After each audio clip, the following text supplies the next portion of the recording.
My name is Heather Vokush, and thank you for joining us in another of the Manhattan Neighborhood Network series on the broader implications of war. Now, nowadays, the word fascism is just thrown around a bit too much. People are accused of being both socialist and fascist and communist. Now, you can't be all three of those, and if you accuse somebody of being even two of those, it means you don't understand what the concepts mean. However, the concept of fascism is very, very, very important to consider today. And so what we're going to look at is, what does this word mean and how can it be applied to modern-day America, if in fact it can be applied to modern-day America.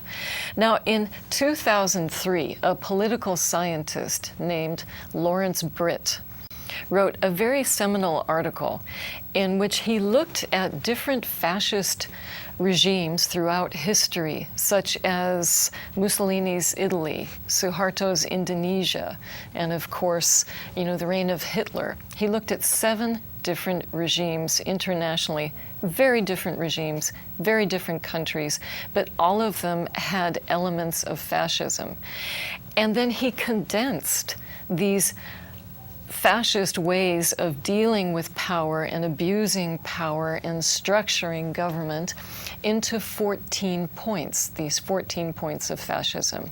Now, what we're going to do today is we're going to look at these 14 points and see, well, do they actually apply to the United States today, or did they apply to the United States under Bush, for example, or do they not apply? And so what we will do is we will just read a very brief synopsis of each of these 14 points of fascism. If you would like to have the full definition, then just put Lawrence Britt fascism into any search engine and you can come up with the 14 points. But for the purposes today, point number 1 is powerful and continuing expressions of nationalism. From the prominent displays of flags and bunting to the ubiquitous lapel pins, the fervor to show patriotic nationalism. I remember when Bush signed the Freedom to Display the American Flag Act, because he said that Americans should have should be able to express their patriotism without burdensome restrictions. And everybody said, what burdensome restrictions? The bottom line is he just wanted to pass that act and so that he could wave the flag and get some patriotic bonus points. Now, that's just one example from the Bush era. Today, what is interesting is the Tea Party clearly has a lot of this nationalism going for it. We're going to take back the country. We're going to make it our country again. But the question there, especially looking at the Tea Party, is making it our country. Well, whose country is that? Because clearly it doesn't seem to be that they want the country to be, for example, the children of illegal immigrants, okay? Or if you happen to not be Christian, well, are you allowed to be in the group that's our country? For example, if you are gay, So the definition of nationalism and who is included in the group that is our preferred country is a big question right now. And certainly the Tea Party has its definitions and other people have their definitions. And this dissonance in just defining who is invited into the nationalistic club is one of the interesting points of conflict in our society right now. Now let's look at Lawrence Britt's point 2 of the list of fascism.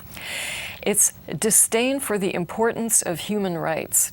The regimes themselves viewed human rights as of little value and a hindrance to realizing the objectives of the ruling elite.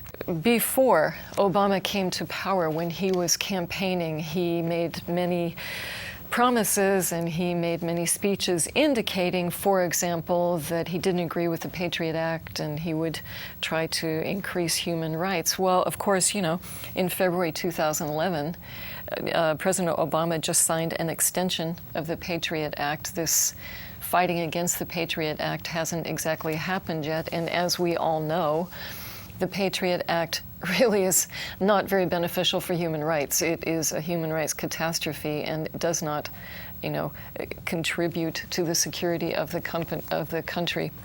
But another issue, of course, is you've got Bradley Manning right now behind bars. Of course, Bradley Manning is the alleged leaker to WikiLeaks of all of these military documents. But, you know, you have to just look at that. These military documents show, for example, that, you know, they show war crimes that the United States committed. They show, you know, funding child rape in Afghanistan. They show illegal bombings in Yemen. They show war crimes that the United States has committed. And the question is, well, why is Bradley Manning the one who's in jail over this? How about going after some of those people who committed the war crimes? You know, you have to just kind of ask questions about that. Now, the latest example of the disdain for the importance of human rights that we have could be seen in the administration's reaction to what was going on in Libya. Now, for example, in Obama's Libya speech, he said, and I quote, "But let us also remember that for generations we have done the hard work of protecting our own people, as well as millions across the globe. We have done so because we know that our own future is safer and brighter if more of mankind can live with the bright light of freedom and dignity." Well, those are very beautiful words, but they don't really jive with the behind-the-scenes story about the political wrangling that actually led to this, you know, U.S. involvement in Libya. Now, a number of different sources, including sources at the UN and in other areas, have stated pretty clearly that there was an agreement. There was a quid pro quo between the United States and Saudi Arabia. Essentially, that the United States would turn a blind eye if Saudi Arabia went into Bahrain and, you know, crushed the pro-democracy movement there, and in turn, Saudi Arabia would kind of turn a blind eye if the United States went into Libya. And a number of different sources have mentioned this and documented this agreement that has nothing to do with, you know, saving the universe and for freedom and dignity. It has more to do with power and oil. And so this disdain for human rights could arguably be said that is, you know, something going on, you know, right now in the United States, at least on some levels. Now, point 5 of Lawrence Britt's 14 points of fascism is the identification of enemies and scapegoats as a unifying cause. I think all you have to do is just look at Fox News, you know, and you are fed who we are supposed to hate that day. It's, you know, it's people, again, who don't belong to this specific group of nationalism that they have defined.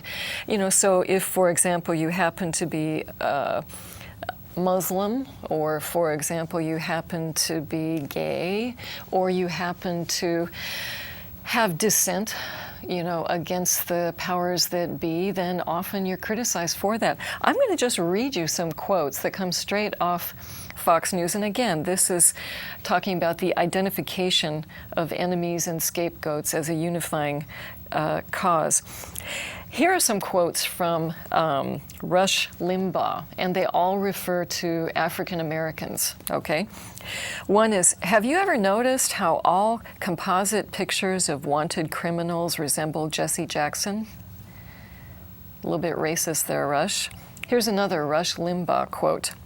Look, let me put it to you this way. The NFL all too often looks like a game between the Blood and the Crips without any weapons. There, I said it. I mean, just amazing this stuff is going out on a national level. And here's another Rush Limbaugh quote. He is referring to African Americans. They're 12% of the population. Who the hell cares? So there you go. This is one example of identifying scapegoats. Another is Glenn Beck, who, thank goodness, is gone now from Fox. I'm sure he's going to resurface someplace else and make even more money. Has just been a treasure trove of crazy things, but also just completely racist and sexist all over the place, and really has a hard time with people who dissent from his point of view. So I'm going to read you a quote from Glenn Beck about Michael Moore. Here we go. I'm thinking about killing Michael Moore, and I'm wondering if I could kill him myself or if I would need to hire somebody to do it. No, I think I could. I think he could be looking me in the eye, you know, and I could just be choking the life out. Is that wrong? Yeah, that's wrong. So again, it's just the idea of identifying enemies or scapegoats and using that either group of people or that individual somehow to give this broader group a sense of identity. And this can be a very, very dangerous thing to happen in society, as we have learned too often in the past. What we will look at now is the next of the 14 points of fascism from Lawrence Britt. And this one is the supremacy of the military and avid militarism. Ruling elites always identified closely with the military and the industrial infrastructure that supported it. A disproportionate share of national resources was allocated to the military, even when domestic needs were acute. Well, you only have to look at Obama's budget that he released in February 2011, and you've got a pretty good picture of what's going on in the United States at this time. Now, Obama's $3.7 trillion budget calls for, of course, increases in military spending, coupled with very, very deep cuts to social services. Now, how is that possible? Our military spending already is just wildly above the military spending of any other country, just ridiculously so. And a lot of the spending actually is not, it's a bit transparent because they can hide spending, for example, for weapons developments into other departments. You can put a little bit into energy, you can put a little bit here and there.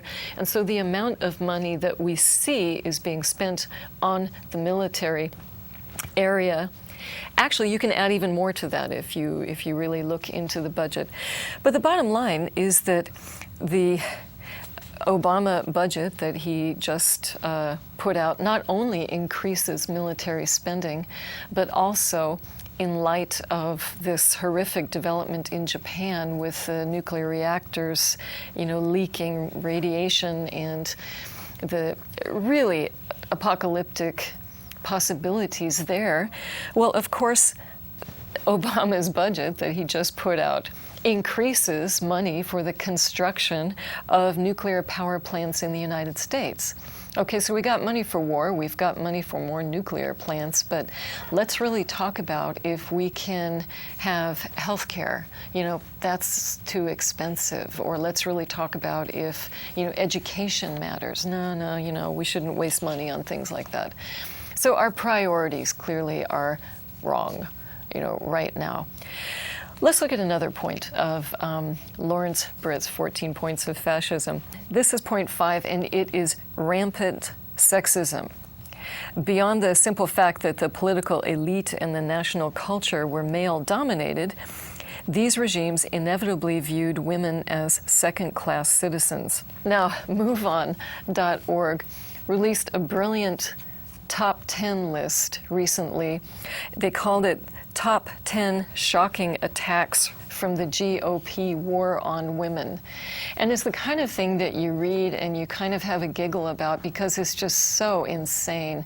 It's almost as insane as during the Bush years when he put a veterinarian in charge of women's health. I don't know if you remember that, but we have just amazingly insane but also terrifying things going on right now regarding how the GOP views women. Again, this list came from MoveOn. I'll just read you a couple of these. So, number one, the Republicans not only want to reduce women's access to abortion care, but they actually are trying to redefine rape. I'm sure that you remember that. After a major backlash, they promised to stop, but they haven't stopped doing that. Now, another example, a state legislator in Georgia wants to change the legal term for victims of rape, stalking, and domestic violence to accuser. But victims of other less gendered crimes, like burglary, are not called accusers, they're called victims.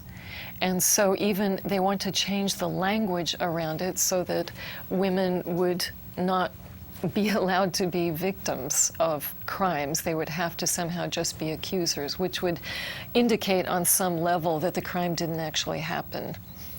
Now here's another one, and I'm sure you remember this one. In South Dakota, Republicans proposed a bill that could make it legal to murder a doctor who provides abortion care.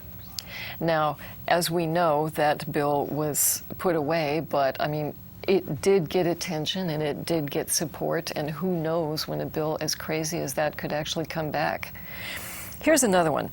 The Republicans want to cut nearly $1 billion of food and other aid to low-income pregnant women, mothers, babies, and kids. So the list just goes on and on of the GOP's war on women. We can see this every day. Let's look at another of Lawrence Britt's 14 points. This is number 6, a controlled mass media.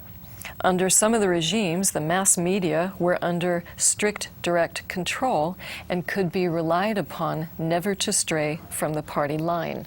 This is very interesting these days, you know, with this massive consolidation in our media. Now, meanwhile, of course, the House voted just on Thursday to strip National Public Radio's federal funding. And so now we're going to have a fight over should we even be allowed to have, you know, National Public Radio. But we also have another fight brewing over net neutrality.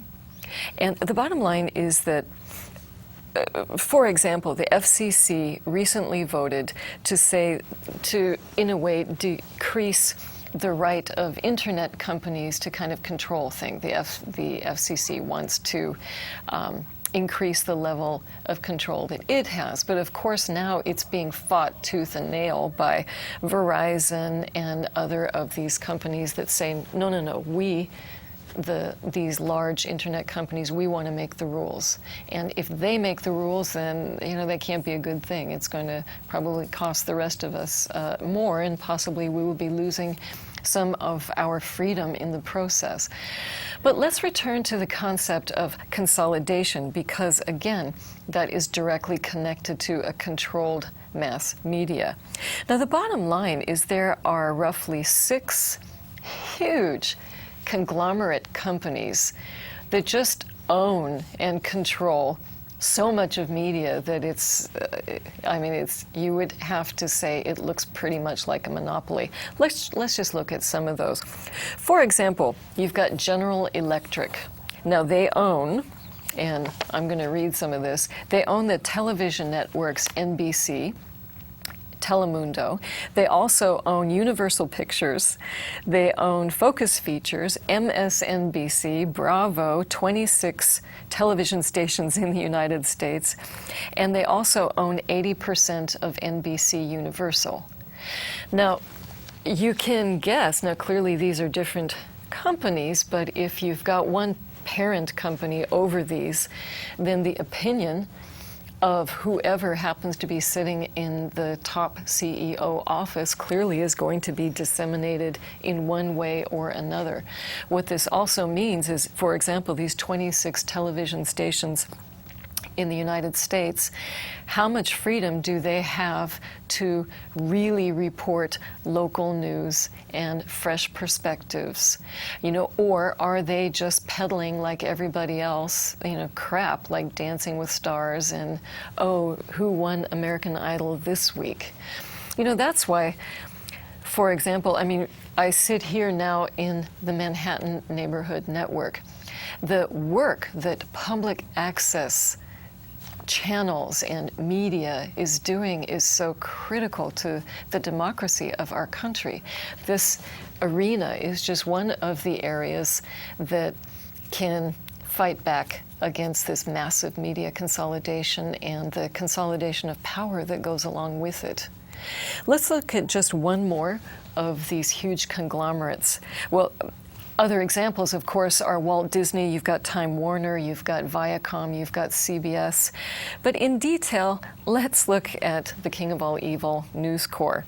They own Fox Broadcasting, television and cable networks such as Fox, Fox Business, National Geographic, FX, The Wall Street Journal, New York Post, TV Guide, Barron's.